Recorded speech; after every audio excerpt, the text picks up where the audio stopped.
그리스도인의 삶에 있어서 대강절은 참으로 중요합니다. 여러분이 강단에 보시면 첫 번째 촛불을 켜놓았습니다.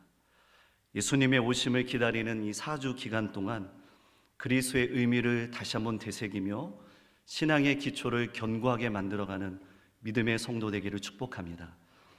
그래서 감리교에서 판매하는 대강절 절기 묵상집이 있는데 2층 스톤에서 판매하고 있는데 이곳의 처음 페이지에 보면 이런 라틴어가 써 있습니다. 쿠루 데우스 호모라는 표현입니다. 이는 하나님은 왜 인간이 되셨는가라는 뜻입니다. 우리는 대강절을 오늘부터 맞이하면서 마음에 품어야 할 중요한 질문이라고 생각됩니다. 그러므로 깊은 절망의 어둠 가운데 빛으로 오셔서 나를 구원하신 예수 그리스도를 소망하며 기대하는 믿음의 성도 되기를 소망합니다. 우리가 잘 아는 기도의 용사 조지 밀러는 이렇게 말했습니다. 믿음이 시작되는 곳에는 염려가 사라지고 염려가 시작되는 곳에서 믿음이 끝난다라고 표현합니다. 다시 쉽게 이야기하면 믿음의 시작은 염려의 끝이요 염려의 시작은 믿음의 끝이다라고 이야기합니다. 이렇듯 염려가 우리의 삶을 덮고 있습니다. 오늘날 당면한 현실을 보면 우리는 항상 염려하고 살아가고 있습니다. 살 얼음판 같이 불안한 남북의 관계, 혼란스러운 정치의 소식, 세계 경제와 물가로 인해서 고물가, 고금리, 그리고 백년지기로 세워가야 할 다음 세대들의 교육의 문제들, 이것들이 우리가 살아가는 현실입니다. 우리의 염려가 어디 이것뿐이겠습니까? 다 표현하진 않았지만 숱한 염려들이 우리의 삶 가운데 있습니다. 그렇다면 이 시간 여러분들의 염려는 무엇입니까? 예수님은 제자들에게, 성도들에게 말씀합니다. 염려하지 말라. 무엇을 먹을까? 무엇을 마실까? 무엇을 입을까? 염려하지 말라. 내일 일을 염려하지 말라라고 말씀하십니다. 예수님의 말씀은 어찌 보면 우리에게 참으로 충격적으로 들립니다. 우리는 직장 생활을 하고 있고 또 가정 생활, 사회 생활을 하다 보면 온갖 염려거리, 걱정거리, 근심거리가 파도처럼 밀려오는데 염려하지 말라라고 말씀하시는 이 말씀이 과연 가능한 일일까라고 생각됩니다. 그러나 더 깊이 생각해 보면 예수님의 말씀은 너희에게 아무런 염려거리가 없을 것이다, 염려가 배제된 삶을 살 것이다 라고 말씀하는 것이 아니라 염려거리가 있어도 염려하지 말라라고 하신 말씀을 오늘 이 아침에 다시 한번 기억하는 여러분 되기를 소망합니다. 여러분, 인간은 염려와 떨어져서 살 수 없습니다. 살아있는 것은 염려하라는 것이라고 말해도 과언이 아닙니다. 또한 염려는 불안에서 오는 감정입니다. 불안 속에서 살고 싶어하는 사람은 단 한 사람도 없습니다. 그러나 많은 사람들이 불안 가운데 염려합니다. 때로는 이런 염려는 담지 염려하는 것에만 그치지 않고 두려움에 이르게 하고 심하면 절망하게 됩니다. 결국 염려는 우리의 몸에 유익한 인자를 죽이고 독성 인자를 높여서 정신질환, 고혈압, 심장병, 또 위장병 같은 각종 질병의 원인이 됩니다. 그래서 오늘 말씀 속에서 보면 염려하다라는 단어가 무려 3번이나 표현됩니다. 그리고 하나님께서 이 성경 전체를 통해서 염려하지 말라라는 표현이 550번이나 표현되고 있습니다. 이것은 염려가 우리 인간에게 엄청난 폐해를 준다는 단적인 증거입니다. 또한 통계 자료에 의하면 40%는 미래에 결코 일어나지 않을 일에 대해서 염려한다고 합니다. 30%는 염려해도 소용없는 과거에 일어난 일들에 대해서 염려합니다. 12%는 의사도 진단 불가능한 건강과 관련된 의학적인 증상에 대해서 미리 염려합니다. 그리고 10%는 살아있는 인간이라면 누구나 경험하는 일상적인 선택 사항들, 이것을 가지고 염려합니다. 그러면 나머지 8%, 이 8%의 일들만 사람들이 염려할 가치가 있는 염려라고 합니다.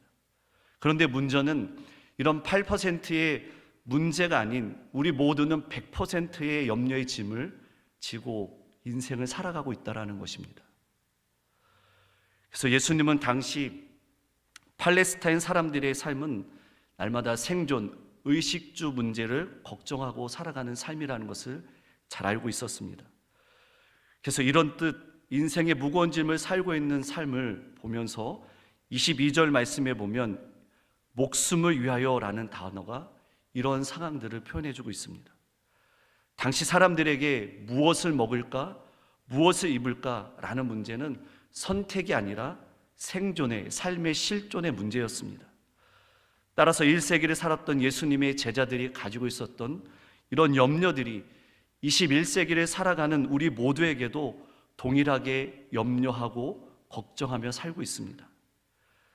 특별히 오늘날 사업의 현장에서 사업을 하는 사람들은 금리 때문에 염려를 합니다. 또 자영업을 하면서 한 달에 가게세를 어떻게 내야 할까? 직원의 월급을 어떻게 책임질까? 직장 생활하면서 보장되지 않는 삶 속에 내일에 대한 염려 때문에 불확실한 시대를 살아갈 수밖에 없는 우리 모두에게 예수님께서 말씀하십니다. 염려를 극복하고 하나님께서 허락하신 자유와 은혜를 어떻게 누리며 성도답게 이 땅을 살아갈 수 있을까? 그것이 무엇인지 오늘 말씀을 통해서 가르쳐주고 있습니다. 저는 여러분들과 오늘 본문 말씀을 가지고 두 가지로 요약하며 하나님의 말씀을 나누도록 하겠습니다. 먼저 우리는 염려에 대한 그 정체가 무엇인지 깊이 생각하지 않았습니다. 그렇다면 그 염려는 여러분 어디서 오는 것일까요? 첫 번째로는 염려는 자기 사랑, 그 연민에서부터 나옵니다. 그리고 자기 사랑은 교만에서 비롯됩니다. 왜냐하면 자기를 사랑하는 것은 궁극적인 사랑의 대상이 아닌 자기를 사랑하는 것이 옳다고 판단하는 지성의 우월감에서 비롯된 것이기 때문입니다. 종합하면 이 자기 사랑은 자기를 사랑하는 의지와 자기가 옳다고 판단하는 이 지성이 일치된 곳에서 생겨납니다. 이 때문에 이런 사람은 염려를 운명처럼 지니고 살아갑니다. 여러분, 오늘 우리가 꼭 기억해야 할 부분은 그릇된 것을 욕망하는 자신을 사랑하는 것이 자기 사랑의 실체라는 것입니다. 그래서 사람은 무엇을 사랑하든지 사랑하는 것에 종이 되고 그것에 얽매여 살아갑니다. 그래서 저는 염려에 대한 설교를 준비하며 오늘 본문 말씀을 묵상하면서 깨닫게 되는 한 가지의 교훈이 있었습니다. 그것은 예수님께서 염려에 관한 제자들에게 가르침을 시작할 때에 재물에 대한 말씀을 먼저 말씀하셨습니다. 성경 누가복음 12장 13절에서 21절 말씀과 산상수훈에 해당되는 마태복음 6장 19절에서 33절 말씀을 자세히 읽어보면 재물에 대한 말씀을 가르치신 후에 예수님은 의도적으로 염려에 대한 말씀으로 연결하십니다. 먼저 오늘 본문 전 단락 누가복음 12장 16절에서 21절 말씀에 보면 한 부자에 대한 비유가 나옵니다. 탐심과 욕망에 사로잡혀서 밭에 소출이 풍성함으로 그것을 쌓으려고 현재 갖고 있었던 곡간, 그 곡간이 부족하다고 하면서 그것을 헐고 더 크게 짓고자 합니다. 이때 하나님께서 그 한 부자에게 말씀합니다. 어리석은 자여, 오늘 밤 내 영혼을 도로 찾으리니 그러면 내가 준비한 것이 누구의 것이 되겠느냐? 예수님은 말씀합니다. 그러면서 곧바로 연결되는 말씀이 여러분 21절 말씀입니다. 21절 말씀을 함께 읽겠습니다. 시작. 자기를 위하여 재물을 쌓아두고 하나님께 대하여 부어하지 못한 자기가 이와 같으니라. 아멘. 또한 마태복음 6장 19절에서 24절 말씀에 보면 예수님께서 보물을 땅에 두지 말고 하늘에 쌓아두라라는 비유로 말씀하시면서 마태복음 6장 25절 말씀에 보면 이렇게 기록됩니다. 한 사람이 두 주인을 섬기지 못할 것이니 혹 이를 미워하고 저를 사랑하거나 혹 이를 중히 여기고 저를 경히 여김이라. 너희가 하나님과 재물을 겸하여 섬기지 못하느니라. 아멘. 하나님과 재물을 겸하여 섬길 수 없다라고 예수님은 단호하게 말씀합니다. 중요합니다. 예수님은 이렇게 말씀하신 후에 누가복음 12장 22절 말씀에 보면 분명하게 말씀합니다. 함께 읽겠습니다. 시작. 그러므로 너희가 목숨을 위하여 무엇을 먹을까, 몸을 위하여 무엇을 입을까 염려하지 말라. 아멘. 성경이 강조하고 싶은 핵심은 물질과 재산의 축복에 관한 말씀이 아니라 물질을 누리는 것보다 더욱 의미 있는 삶을 살아가는 것을 말씀합니다. 그래서 누가복음과 마태복음의 결론에 대해서는 우리에게 분명하게 말씀합니다. 그런즉 너희는 먼저 그의 나라와 그의 의를 구하라. 여러분, 이것이 어떤 삶입니까? 하나님의 주권을 인정하는 삶인 줄 믿습니다. 이 삶을 살라라고 누가복음과 마태복음에 결론적으로 말씀하는 것입니다. 사랑하는 성도 여러분, 하나님께서 모든 그리스도인에게 하나님의 나라와 의를 구하며 살아갈 사명을 주신 줄 믿습니다. 그런데 이 사명을 따라 살지 못하는 것은 가장 큰 대적이 있다면 그것은 환난과 박해 같은 외부의 요인이 아닙니다. 그 사람 안에 있는 염려가 문제인 것입니다. 그 염려의 출발의 정체가 자기 사랑에서 비롯되고 그것은 물질을 의지하게 만듭니다. 하나님을 신뢰하지 못하는 성도는 염려합니다. 그리고 그 염려에 해당되는 것은 하나님을 섬길 것인가, 물질을 섬길 것인가, 이 수많은 유혹 속에 살게 만듭니다.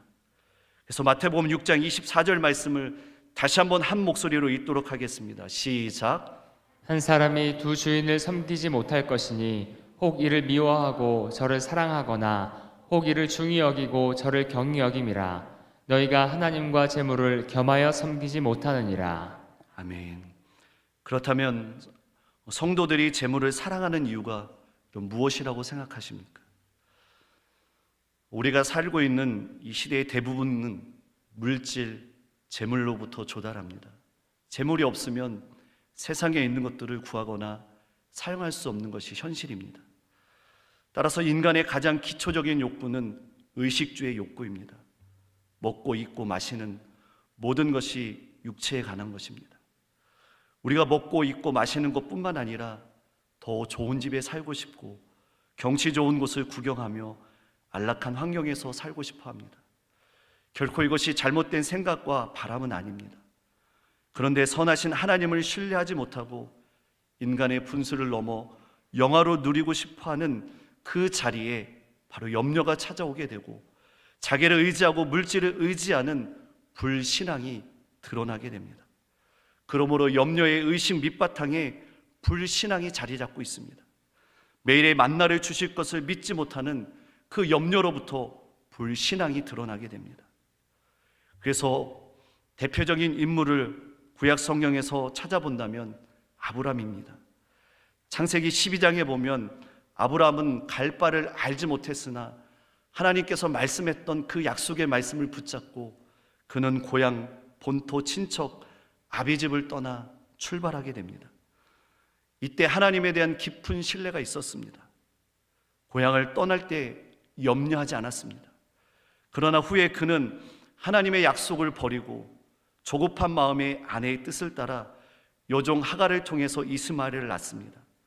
하나님께서 약속하신 후손을 주겠다는 그 약속에 대한 믿음이 약해지고 후손과 아내의 관계에 대한 염려가 마지막 아브라함의 신앙의 자리에는 불신앙을 그 방법을 선택하는 염려로 인해서 불신앙이 드러나게 됩니다. 여러분, 이것이 연약한 인간의 모습이 아니겠습니까? 이런 염려는 사람의 마음을 갈라놓고 선하고 가치 있는 것에 집중하지 못하도록 만들게 됩니다. 그래서 예수님께서는 1세기를 살아갔던 제자들에게 그리고 21세기를 살아가는 성도들에게 오늘 이 아침에 말씀합니다. 염려하지 말라. 아무런 염려거리가 없을 것이다. 그것이 아니라 염려거리가 있을지라도 염려하지 말라라고 말씀합니다. 여러분, 염려의 깊은 자리에 빠지면은 자신의 건강도 해치고 영혼의 기능도 마비되고 결국 영적인 무기력함에 빠지게 됩니다. 사랑하는 성도 여러분, 우리 모두가 이런 염려로부터 자유롭게 살 수 있는 길, 그 길을 예수님께서 가르쳐 주십니다. 예수님께서 처방해 주십니다. 하나님을 의지하라. 하나님의 사랑을 완전히 회복하라. 하나님의 완전한 사랑을 경험하라 라고 말씀합니다. 사랑하는 성도 여러분, 모든 좋은 것은 오직 하나님께로부터 나오는 줄 믿습니다. 이 평범한 사실을 뼛속 깊이 배워가는 것이 신앙생활입니다. 신앙은 좋은 것을 주시는 하나님을 의지하는 삶입니다.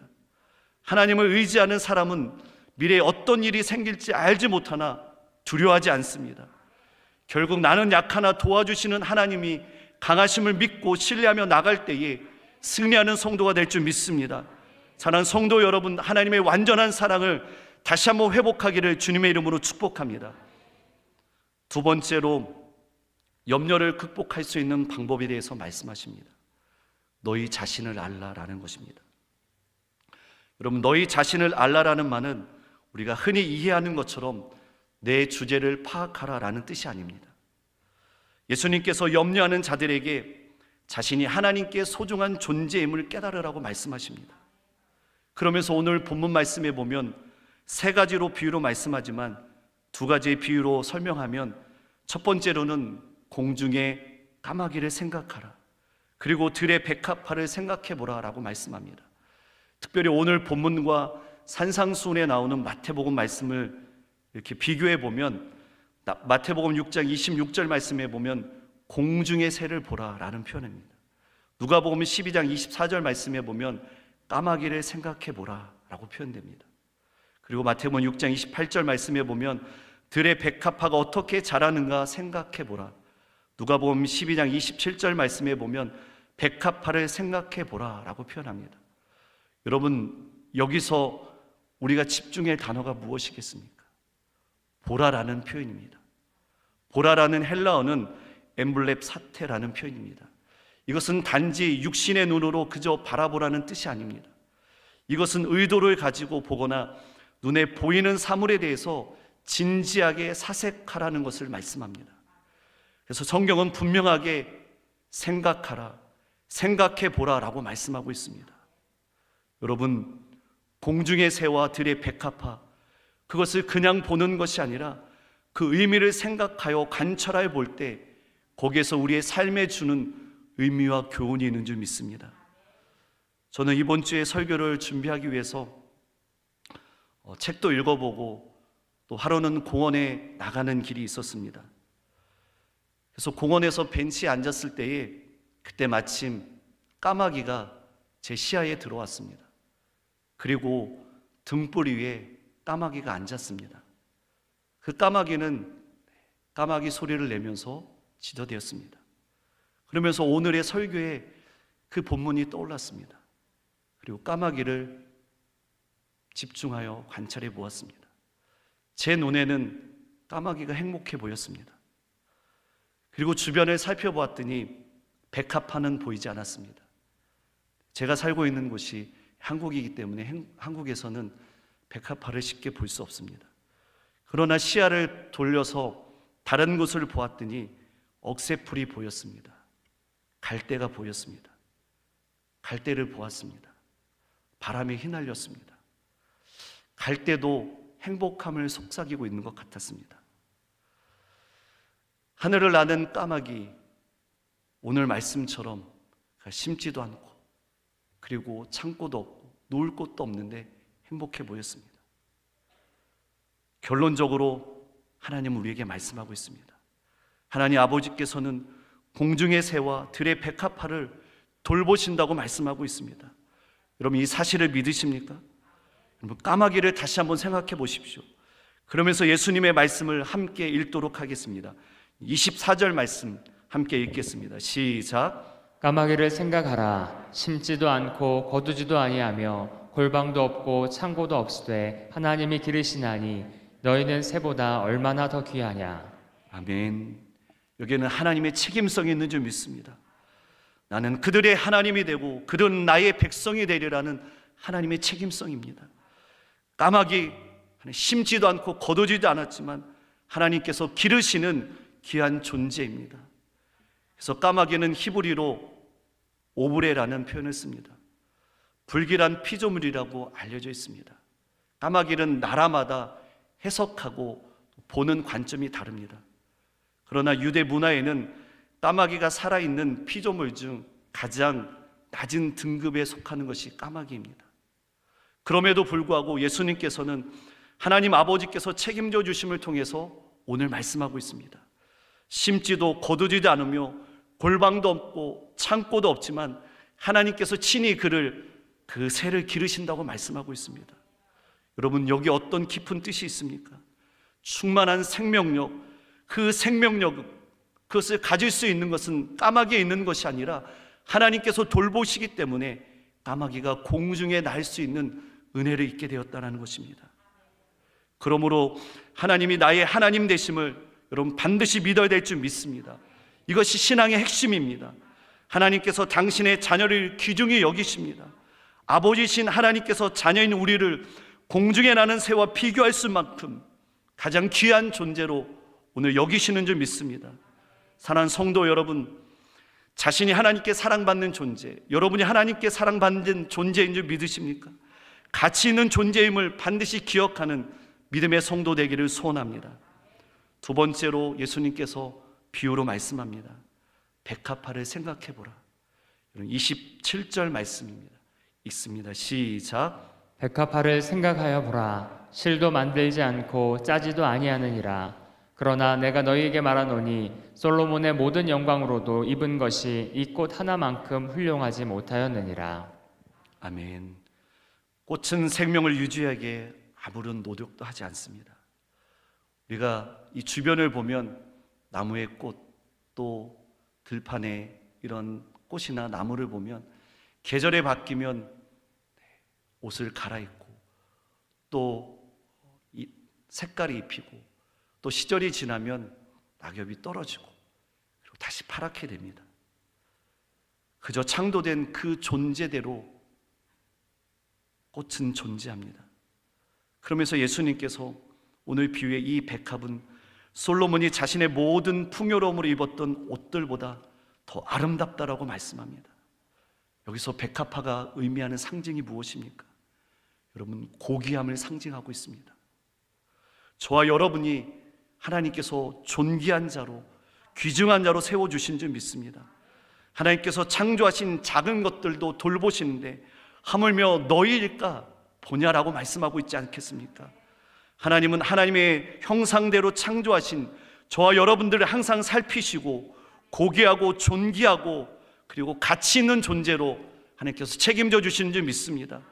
그래서 염려는 믿음이 작은 자들이 하는 것이라고 오늘 말씀을 통해서 이야기하고 있습니다. 그러므로 하나님의 자녀가 마땅히 구해야 할 것은 하나님의 나라가 이 땅에 임하도록 우리가 간구해야 될 줄 믿습니다. 즉 이 땅을 살아가면서 하나님의 통치가, 하나님의 다스림이 내 삶 가운데, 내 가정 가운데, 우리의 교회 가운데, 여러분의 직장 가운데 임하도록 구하는 믿음의 성도 되기를 축복합니다. 그러면서 결론적으로 31절 말씀에 보면 예수님께서 이렇게 말씀합니다. 있습니다. 시작. 다만 너희는 그의 나라를 구하라. 그리하면 이런 것들을 너희에게 더하시리라. 아멘. 다시 한번 읽겠습니다. 시작. 다만 너희는 그의 나라를 구하라. 그리하면 이것들을 너희에게 더하시리라. 아멘. 여러분, 이 말씀을 믿습니까? 아멘. 사랑하는 성도 여러분, 하나님의 관심은 염려가 아니라 하나님의 나라인 줄 믿습니다. 성도들이 오직 하나님의 나라를 구할 때에 나머지 다른 모든 문제에 대해서 하나님 아버지 되신 그 아버지께서 돌봐주시고 책임져 주시는 줄 믿습니다. 더 나아가 하나님의 나라를 구하는 것은 하나님의 형상으로 이 땅을 살아간다는 뜻입니다. 특별히 하나님의 형상대로, 존귀함대로, 가치 있는 존재로 이 땅을 살아가는 축복된 믿음의 성도 되기를 소원합니다. 이제 대강절 첫 번째 주일을 맞이하면서 성도의 신앙의 자세는 이 땅에 인간의 몸으로 오신 죄로 인해 하나님과 끊어질 수밖에 없었던 우리를 구원하시고 하나님 앞으로 늘 이끌어 주시고 임마누엘 되신 그 예수님과 동행하는 은혜를 우리에게 허락해 주셨습니다. 우리는 그 예수님을 늘 기억하며 살아가야 될 줄 믿습니다. 그 예수님께서 제자들에게 말씀하셨습니다. 오늘 수많은 염려 가운데 살아가는 저와 여러분 가운데도 말씀하십니다. 여러분 두 손을 가슴에 한번 품어 보시겠습니까? 함께 외쳐봅시다. 염려하지 말라. 모든 것을 나에게 주시겠다. 다시 한번 외쳐봅시다. 염려하지 말라. 모든 것을 나에게 주시겠다. 아멘. 로마서 8장 32절 말씀 함께 읽겠습니다. 시작. 자기 아들을 아끼지 아니하시고 아니하시고 우리 모든 사람을 위하여 내주시니가 어찌 그 아들과 함께 모든 것을 우리에게 주시지 아니하겠느냐.